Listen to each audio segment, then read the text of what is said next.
নমস্কার সুপ্রিয় দর্শক, এই মুহূর্তে সবথেকে বড় একটি আপডেট। এবার হতে চলেছে চলতি বছরের দ্বিতীয়তম সূর্যগ্রহণ, যাকে বলা হচ্ছে বলয়গ্রাস সূর্যগ্রহণ। হ্যাঁ বন্ধুরা, রীতিমতো এই সূর্যগ্রহণকে কেন্দ্র করে চারপাশে কৌতূহলের সাড়া পড়ে গিয়েছে।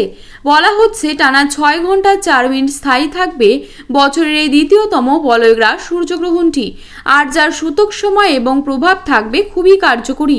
যে কোনো ভুল ত্রুটি হলেই জীবনে নেমে আসতে পারে চরম বিপর্যয়। বিশেষ করে গর্ভবতী মহিলাদেরকে কোনো রকম ভুল করলে চলবে না। তো আমি আজকে আপনাদেরকে জানিয়ে দেব বাংলাদেশ এবং ভারতবর্ষের সঠিক সময় অনুসারে এই গ্রহণটি কখন শুরু হবে এবং কখন শেষ হবে, কোন কোন জায়গা থেকে দেখা যাবে, পাশাপাশি গর্ভবতী মহিলাদেরকে কি কি সাবধানতা অবলম্বন করতে হবে, বিস্তারিত সকল কিছুই জানিয়ে দেব আজকের এই ভিডিওটির মাধ্যমে। তাই অবশ্যই ভিডিওটিকে শেষ পর্যন্ত দেখবেন এবং পরবর্তী গ্রহণ সম্পর্কিত আপডেটটি আপনি যদি সবার প্রথমেই পেতে চান তাহলে অবশ্যই আমাদের চ্যানেলটিকে সাবস্ক্রাইব করে পাশে থাকবেন। তো চলুন বন্ধুরা, এক নজরে দেখে নেওয়া যাক। বন্ধুরা, বছরের এই দ্বিতীয়তম সূর্যগ্রহণটি বাংলাদেশ এবং ভারতবর্ষ থেকে দেখা যাবে না, অর্থাৎ এই দুটি দেশ থেকে বছরের এই দ্বিতীয়তম সূর্যগ্রহণটি সম্পূর্ণরূপেই অদৃশ্য থাকবে। তবে এই গ্রহণটি দেখা যাবে পলিনেশিয়া, মেক্সিকো, গেলাপাগোস দ্বীপপুঞ্জ, দক্ষিণ আমেরিকার দক্ষিণাংশ, আন্টার্কটিকা এবং দক্ষিণ জর্জিয়া থেকে। তো যাই হোক না কেন, গর্ভবতী মহিলাদেরকে খুব বেশি কিছু নয়, সাধারণ কয়েকটা বিষয় মাথায় রাখলেই চলবে।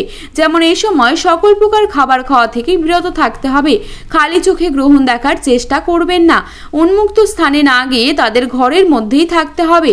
খেয়াল রাখতে হবে সূর্যের আলো যেন তাদের গায়ে না লাগে। এই সময় সকল প্রকার কাটাছেঁড়া থেকে বিরত থাকতে হবে, পাশাপাশি না ঘুমিয়ে জেগে থাকার চেষ্টা করবেন। তো আপনাদের যদি অতিরিক্তই ঘুম পায় সেক্ষেত্রে গুটিসুটি না মেরে সোজা হয়ে ঘুমোতে পারেন।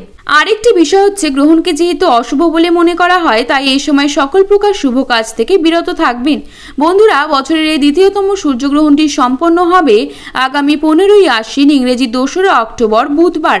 বাংলাদেশের সময় অনুসারে গ্রহণটি শুরু হবে রাত 9:43 হ্যাঁ বন্ধুরা, বছরের এই দ্বিতীয়তম সূর্যগ্রহণটি রাতের বেলায় সম্পন্ন হবে আর শেষ হবে রাত 3:47 ভারতীয় সময় অনুসারে গ্রহণটি শুরু হবে রাত 9:13 আর গ্রহণটি শেষ হবে রাত 3:17।